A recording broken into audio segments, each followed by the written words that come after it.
नमस्कार दोस्तों, मैं सोनू शर्मा। एक 28 साल का आदमी एरन राल्सन अमेरिका की सबसे सुनसान घाटी ब्लू जॉन कैनियन में क्लाइंबिंग कर रहा था। तभी एक 3.5 क्विंटल का पत्थर उसके राइट हैंड पर गिर जाता है। पूरी जान, पूरी ताकत लगाने के बाद वो पत्थर के नीचे से अपना हाथ नहीं निकाल पाता। एरन चीखते रहे, चिल्लाते रहे, हाथ को पत्थर के नीचे से निकालने की नाकाम कोशिश करते रहे, पर कुछ हासिल नहीं हुआ और ऐसा करते करते 126 घंटे बीत गए। अब जब उनके पास खाना और पानी सब खत्म हो गया, मौत सर पर आकर खड़ी हो गई, तब एरन ने एक बार फिर से उस पत्थर को देखा, पर इस बार उनकी नजर पत्थर पर नहीं बल्कि अपने राइट हैंड पर गई। उन्हें एहसास हुआ कि उन्हें पत्थर ने नहीं बल्कि उन्हें उनके अपने हाथ ने रोक रखा। और फिर उस लम्हे में एरन ने एक बड़ा ही अजीब फैसला किया। वो अपने बैग से पॉकेट नाइफ निकालते हैं और 1 घंटे तक दर्द और तकलीफ की इंतहा सहकर अपने हाथ को काट कर अलग करके उस पत्थर की कैद से आजाद हो जाते हैं।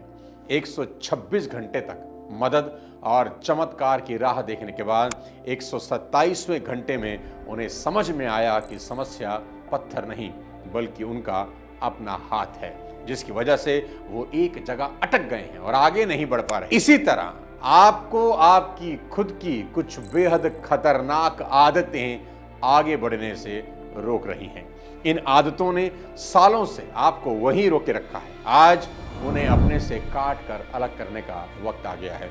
आज के इस बेहद कमाल के वीडियो में मैं आपको आपकी ऐसी 5 आदतों के बारे में बताने जा रहा हूं जिन्होंने आपको आगे बढ़ने से रोक रखा है, आपकी हैंड ब्रेक लगा रखी है।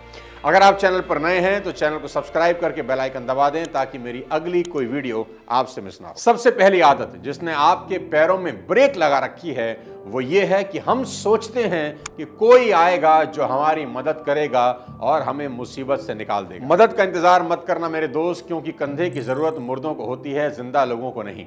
जो जिंदा हैं वो रेंगते हुए सही पर चलते रहते हैं। और आज के सेल्फिश दौर में जो लोग मदद और सहारे का इंतजार करते हैं उनकी जिंदगी खत्म हो जाती है, पर मदद का इंतजार खत्म नहीं होता।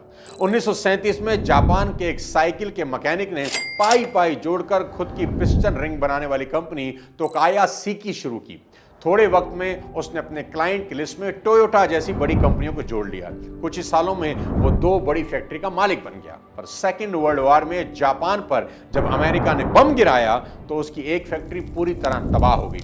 उसने सोचा कि चलो एक तो बची है, अपने पास उससे काम चल जाएगा। पर अगले साल भूकंप में दूसरी फैक्ट्री भी तबाह हो गई। फैक्ट्री को रीबिल्ड करने के लिए अब उसे पैसों की जरूरत थी। वो अपने आसपास के लोगों से वही मदद की भीख मांगता रहा, पर डूबते जहाज से तो चूहे भी कूद भागते हैं। नतीजन कोई मदद नहीं मिली। दुनिया भर की ठोकरें खाने के बाद उसे यकीन हो गया कि जो करना है खुद करना है और अपने पैर का कांटा खुद ही निकालना होगा। तो उसने अपनी पुरानी फैक्ट्री की बची हुई मशीनों को बेचकर उन पैसों से साइकिल पर मोटर फिट करके बेचने लगा। थोड़ा बहुत मुनाफा हुआ। धीरे धीरे उसने इस छोटे से काम को मोटरसाइकिल बनाने की फैक्ट्री में कन्वर्ट कर दिया। और इतिहास गवाह है कि जब कोई इंसान मदद और सहारे की उम्मीद छोड़कर खुद कुछ करने की ठान लेता है तो दुनिया की कोई ताकत उसे रोक नहीं पाती। और ठीक ऐसा ही हुआ। बर्बादी की चिता पर लेटे हुए उस आदमी ने अपने दम पर 35,000 करोड़ की कंपनी खड़ा कर दी। और उस आदमी का नाम था सोइचाइरो होंडा, जिसकी कंपनी को आज पूरी दुनिया होंडा के नाम से जानती है। इसलिए इस इंतजार में कभी मत बैठना कि कोई आएगा और तुम्हें नदी पार कराएगा, बल्कि तैरना सीखना, अपनी नाव खुद बनाना और गहरे पानी में बिना डरे उतर जाओ और पूरी दुनिया जीत लेना। और मेरी बात याद रखना कि अपने पैर का कांटा खुद ही निकालना पड़ता है। दूसरी आदत जो आपको आगे बढ़ने से रोक रही है और कुछ नया नहीं करने दे रही वो ये सोचना कि अगर मैं फेल हो गया तो क्या होगा। मैं आपको बता दूं, कुछ नहीं होगा। इसलिए उठो और आगे बढ़ो। दुनिया के सारे नाकाम लोगों की नाकामी की सबसे बड़ी वजह यह है कि वो कामयाबी की गारंटी तलाशते रहते हैं। वो एक ऐसी नौकरी, एक ऐसा काम करना चाहते हैं जिसमें सफलता की 100% गारंटी हो, जबकि हर सफलता की इमारत की बुनियाद असफलता ही होती है। जिस तरह क्रिकेट की दुनिया में सचिन तेंदुलकर को महानतम माना जाता है, कुछ उसी तरह का रुतबा बास्केटबॉल में माइकल जॉर्डन का है। पर एक बार उन्होंने कहा था कि मैंने अपने करियर में 9000 शॉट्स मिस किए, 300 से ज्यादा गेम हार गया, 26 बार मैंने ऐसे शॉट मिस किए जो मेरी टीम की हार का कारण बने। पर आज मेरी कामयाबी, मेरे रुतबे की सबसे बड़ी वजह मेरे यही फेलियर थे।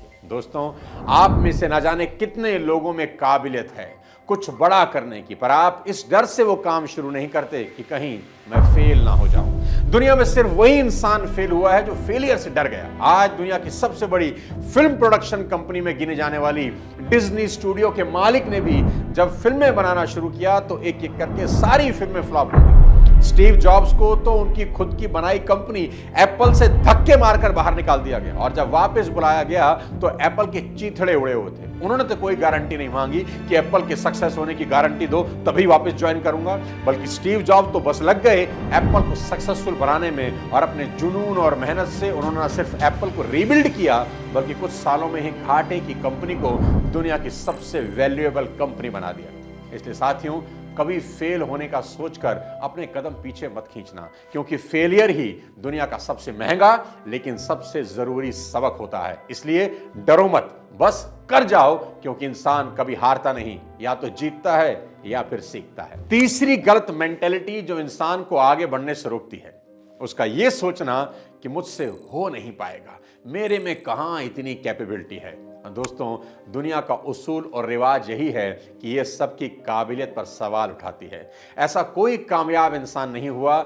जिसे पेट से निकलते ही कामयाब लोगों में गिना जाने लगा हो। याद रहे कि कामयाब लोग अस्पतालों में पैदा नहीं होते।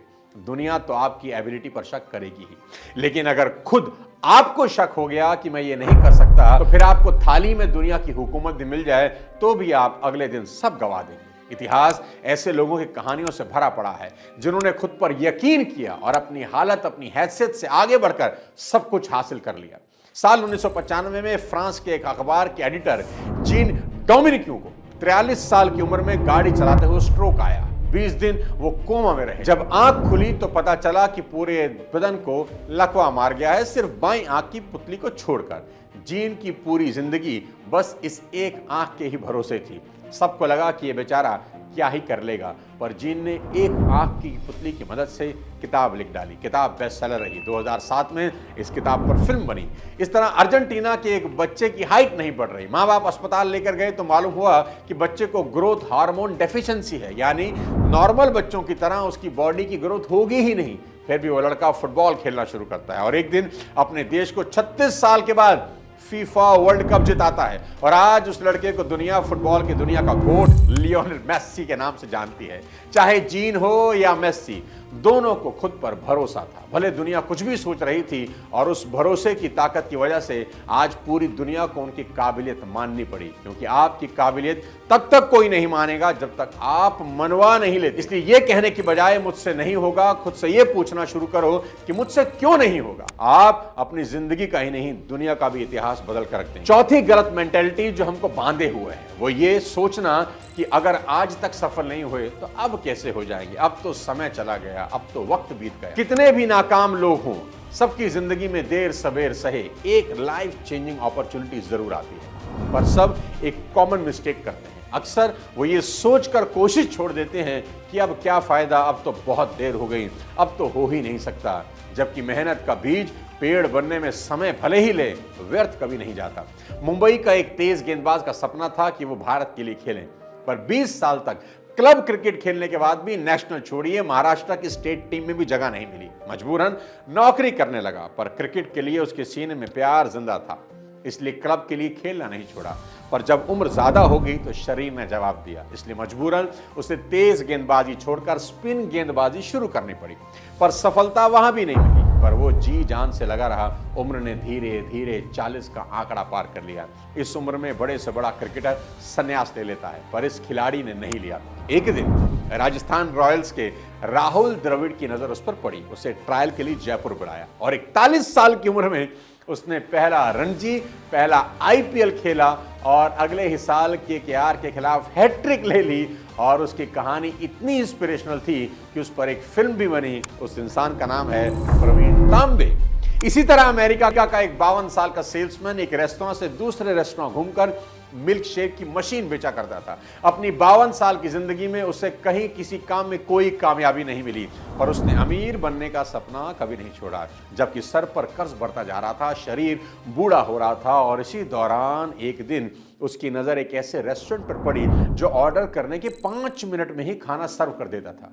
उस सेल्समैन को इस बिजनेस में कुछ दम नजर आया और उसने उस रेस्टोरेंट की फ्रेंचाइजी ले ली और कुछ सालों में उसने उस रेस्टोरेंट के राइट्स उनके मालिकों से खरीद लिए। आज उसके रेस्टोरेंट की चेन पूरी दुनिया में मौजूद है। उस आदमी का नाम था रे क्रॉक और रेस्टोरेंट का नाम था मैकडॉनल्ड्स। जब 41 साल की उम्र में प्रवीण तांबे और 52 साल की उम्र में रे क्रॉक ने कोशिश करना नहीं छोड़ा, तो आप कैसे अपनी छोटी सी उम्र में कोशिश करना छोड़ सकते हैं? तो आप कैसे अपने आज के हालात को अपनी नियति मानकर लड़ना छोड़ सकते हैं? इसलिए कोशिश करते रहिए, सीखते रहिए, फेलियर से, नुकसान से, गलतियों से, और दुनिया में एक मिसाल बन। पांचवी चीज जो किसी ना किसी को रोके हुए है वो है शारीरिक लिमिटेशन से घबरा जाना। याद रखना मेरे दोस्त, शरीर अपंग हो सकता है, हौसले नहीं। दोस्तों, ये बात तो तय है कि दुनिया हम पर विश्वास नहीं करेगी, लेकिन हमने खुद पर भी विश्वास करना छोड़ दिया तो हम जाएंगे कहां? जिंदगी में किसी के ऊपर भी डाउट कर लेना, खुद पर कभी मत करना। सुधा चंद्रन इसकी सबसे बड़ी मिसाल है। वो एक शानदार डांसर थी, शास्त्रीय नृत्य करती थी। 10 साल मेहनत करके उन्होंने अपने आप को इस विद्या में पारंगत किया। उनका एक बहुत बड़ा सपना था दुनिया की सबसे दुर्गम स्थान कैलाश मानसरोवर, जहां भगवान शिव का निवास स्थान है, वहां कथक की प्रस्तुति करना चाहती थी। उसके लिए उन्होंने पूरी तैयारी कर ली थी, लेकिन ऐन वक्त पर एक एक्सीडेंट हुआ जिनमें उनका एक पैर काटना पड़ा। लेकिन उसके बाद भी उन्होंने हिम्मत नहीं हारी। सिंथेटिक पैर उनको लगाया गया, वो वापस खड़ी हुई, चलना सीखा, फिर से नृत्य करना सीखा। 8 साल तक एक असली और एक नकली पैर से मेहनत करी और आखिरकार दुनिया की सबसे मुश्किल चढ़ाई कैलाश मानसरोवर पर पहुंच गई और वहां उन्होंने भगवान शिव के लिए 2 घंटे तक नृत्य किया और अपना अधूरा सपना पूरा किया। आज बस खुद में ढूंढना है कि कहीं मेरे अंदर ये पांचों मेंटेलिटी दीमक की तरह छिपकर तो नहीं बैठी, और इनमें से कोई भी अगर आपको दिख जाए, मिल जाए, उसे जड़ से उखाड़ कर खत्म कर दीजिए। याद रखना, कोई भी लक्ष्य इंसान के संघर्ष से बड़ा नहीं, हारा वही जो लड़ा नहीं। मुझे उम्मीद नहीं बल्कि पूरा यकीन है कि ये साल आपकी जिंदगी का वो 127वां घंटा साबित होगा जो आपको अब तक के 126 घंटे यानी बीते सालों का सारा हिसाब चुकता कर देगा। बस जरूरत है दूसरों में कमियां ढूंढने के बजाय खुद में कमियां ढूंढने की। अगर आपको लगता है कि आप इस साल ये कर सकते हैं तो कमेंट में लिखिए आई विल। जल्दी मिलता हूं किसी और शानदार वीडियो के साथ। तब तक अपने स्वास्थ्य का ध्यान रखिए। जय हिंद।